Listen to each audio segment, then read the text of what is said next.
Hey guys, how y'all doing, and welcome back to the channel. My name's David and I fix RVs. Today's project is right over here. Let me show you what I'm doing.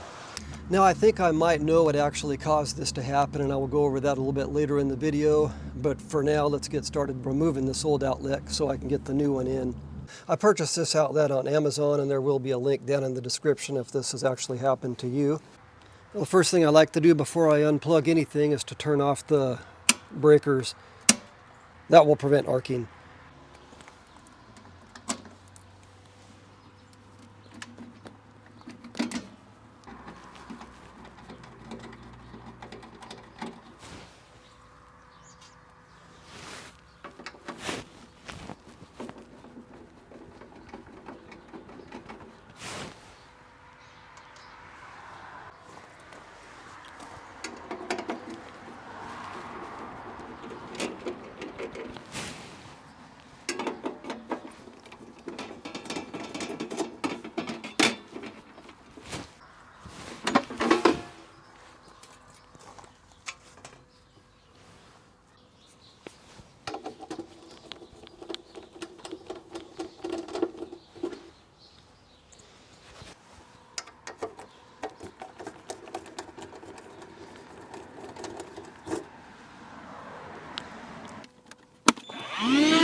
Well, it turns out this neutral wire in here connected to the outlet is a little bit loose, and that's actually what caused this problem.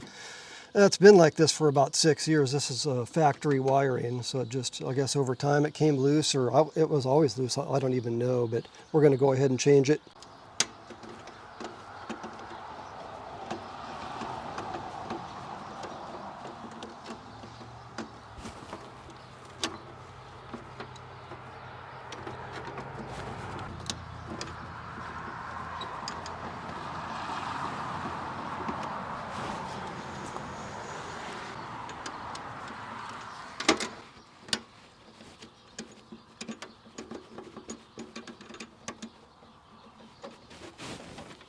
I'm going to cut off the burn piece. Definitely don't want to reuse it.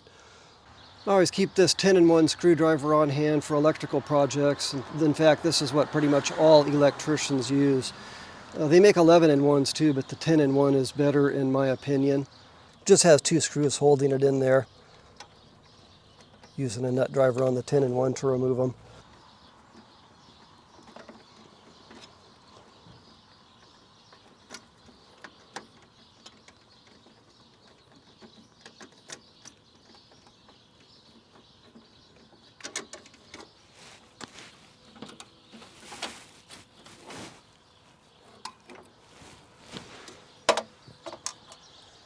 This new outlet has a 3-in-1 screw in it, so you can put a flat tip on there. Phillips. That's a number 2. Or you can put a number 2 square on there, and that's what I'm going to be using. That seems to work the best for me. So you've got 3 colors on here. Ground goes to the green, white goes to silver, and black goes to gold. This wire is 10 gauge, so I've got a 10 gauge section here. That's the 3rd one down.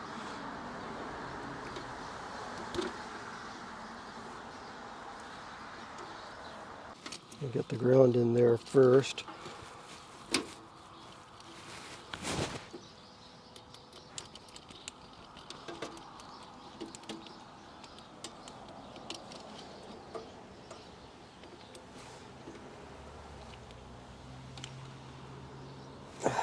Torque it really good, give it a little bit of wiggle and see if you can get any more torque.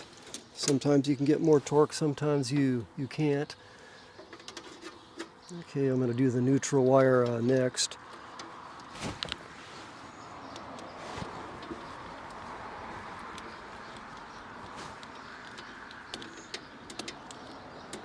Okay, I'm going to wiggle it.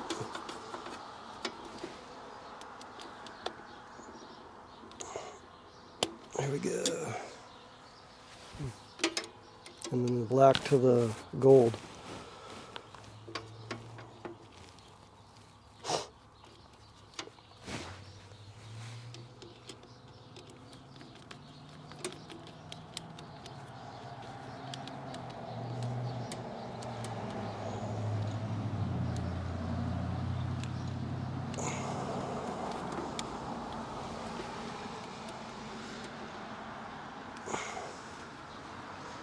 The number 2 square felt like it was slipping a little bit, so I'm going to put the flat tip on there just to make sure it's, oh yeah, I got more on it. Okay, the square part stripped out a little bit, I think, but the flat tip is working. Let's just double check all of them. There we go. Now we just have to put it in place and install the screws, turn on the breaker.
Now let's look at it with the electrical meter. See, I've got my hot here on the left, neutral's on the right. We've got 122.2 in between the hot and the ground, 122.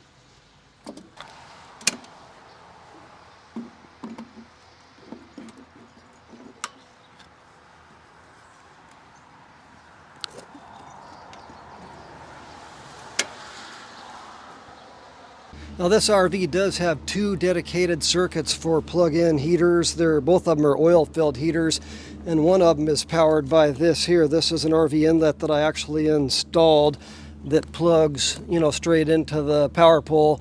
So basically what I've got here is I've got a 30 amp inlet and I have a 20 amp inlet. And like I said, this 20 amp inlet is a dedicated straight to an outlet for a heater. I also have another dedicated outlet inside the RV, just about a few inches away from the electrical panel with a dedicated circuit inside there too. And if you're interested in learning how I set that up, I will have a link to a video in the description. I think it's called How to Use a 30 amp and a 20 amp RV outlet at the same time.